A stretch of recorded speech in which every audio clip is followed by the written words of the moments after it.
So in our implementation of Redis, we capped the number of keys that we can ingest, right? As soon as we ingested that many keys, and then if we try to add one more, we trigger eviction out of it, right? So that we basically evict an existing key so that a new key can be ingested in that.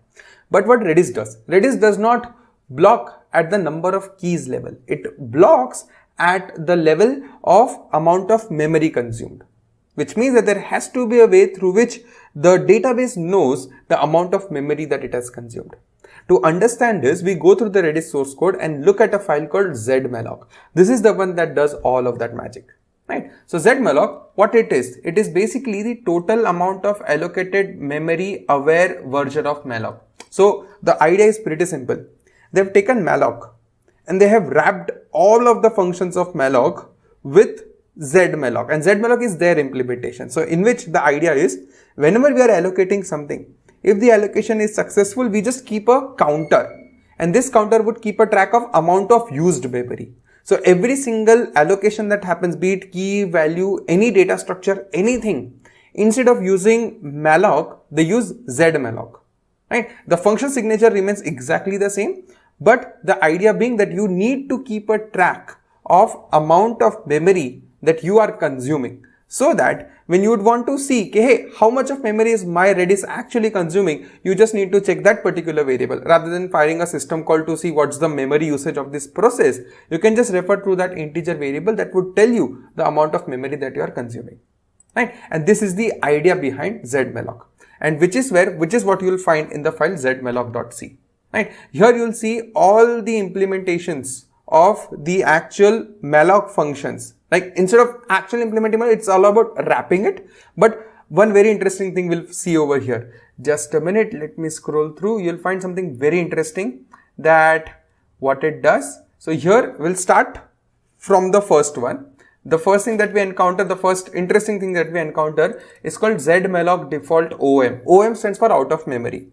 So here this is the default OM handler, in which that we are just printing that zmalloc out of memory trying to allocate these many number of bytes, right? So whenever we are hitting that particular limit, we can trigger this function, and that would evoke, or rather that would print this, fprint this particular thing on my server console. So your Redis server crashes, unable to handle it, and that's where you are aborting it, right?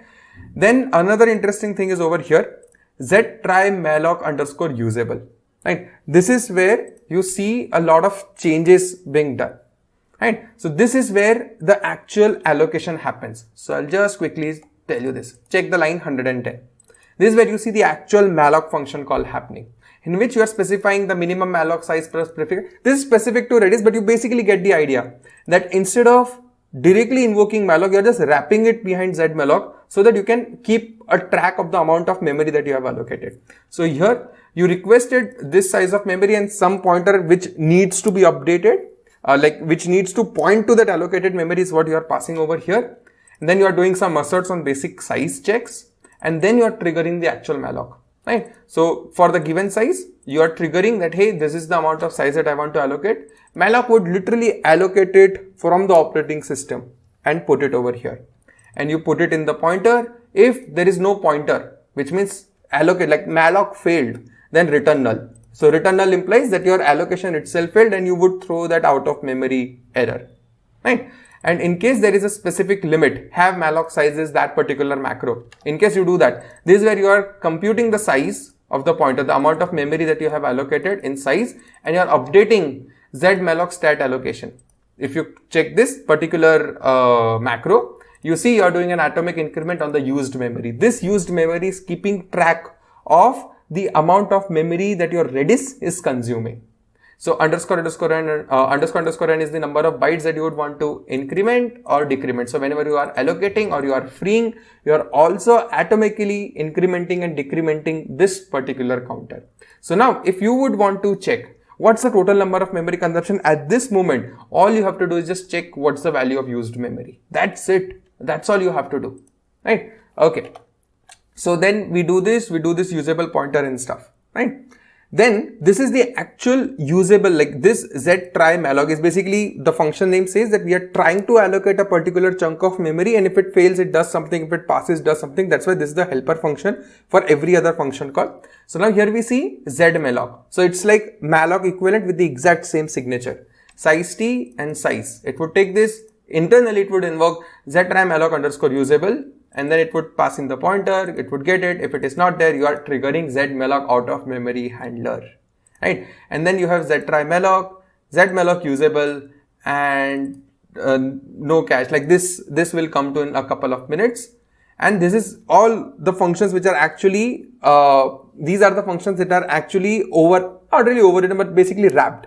So they have wrapped up all of the common utilities that malloc only be called through z-malloc, so that you can keep a track of this thing. This file contains all of these functions, right? So reallocation, calloc, all of that stuff goes over here. The free would internally invoke free, and then it would invoke update z-malloc stat free to do that, right? Now given here, you can very clearly see what we are not doing. So z-malloc is not trying to say, hey, beyond this you cannot do it, right? That is what is very important and interesting, that z-malloc is not trying to dictate how much you can use it. It is just keeping track of the number of bytes that you are using. Now it is your responsibility or your code's responsibility to do that, hey, am I going far beyond that? Because if your malloc is failing, which means your operating system does not have enough RAM. But if let's say you are capping at some place, then it's your responsibility to handle that. That is where one place that I would want to show this in action is here. If I go through the file evic.c, and if it starts skimming from the top, first thing that we encounter is creation of pool. Here, evict pool allocation. In this evict pool allocation, here we are doing z-malloc. We are not calling normal malloc because we want to keep a track of the amount of memory which is consumed, right? So that is where we are doing a z-malloc over here. Now, this is where if we allocate the pool, the amount of memory, that used memory integer variable would be doing plus every time. And when you do free, it would do minus, right? And this is not just for this eviction pool. This z-malloc is used across the code base. If I just do a simple command F across the code base, you'll find a ton of places where anything that we are allocating, a small integer, a string, anything, it is all done using z-malloc. Right? Every single thing. Look at the amount of references that you would find in the code base for this. So many references, because they're not invoking malloc at all, because you want to keep track of every single thing, not just keys and values, but additional data structures, additional pointers, eviction, everything depends on that, right? So this is where we see that in action, how z-malloc is used. But I just want to add one more thing to that, where what we are doing is, if I just scroll a little below, this is where you'll find, okay, let me do that, z-malloc on this file here, right? So over memory after allocation, right? This is that function. So it says, it returns 1 if used memory is more than the max memory after allocating more memory, which means basically it says that the more memory that we have tried to allocate, if after allocating this much of memory, if we have gone past max memory. So for example, if my Redis has 1 GB of RAM that I'm setting up as max memory, obviously your operating system might have 2 GB, 3 GB of RAM, but you are saying your Redis that, hey, you are capping it at 1 GB. And if after allocating you go beyond 1 GB, then you do something. So this is where it's doing. So this is where what it is doing is, if server memory is not set, which means there is no limit, you are allowed, like your Redis server is allowed to go and allocate as much as you want, you would return 0 because it has not gone past that, right?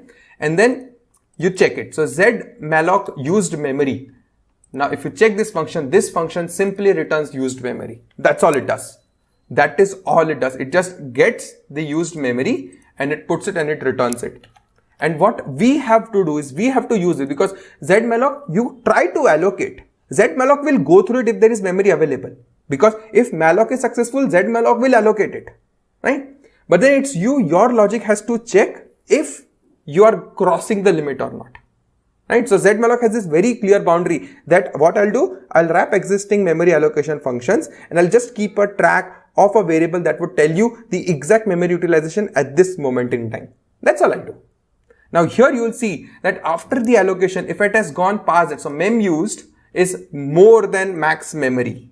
Right? If it is more than, here we are doing that. If it is more than max memory, then do something. If it is less than, then do something. It's basically, this function is simply returning true or false around that, right? Return 0, return 1 around it, right? But this is where we see that we are not invoking anything. We are just, your zmalloc is just keeping track of things, and then we have to take care of, okay, now what else we have to do, right? Now, if you'd want to evict, by when would we evict? How would we evict? How much would we want to evict? So this is where you will find all of those functions over here that keep on evicting it until you find, or basically until your memory, here it's there.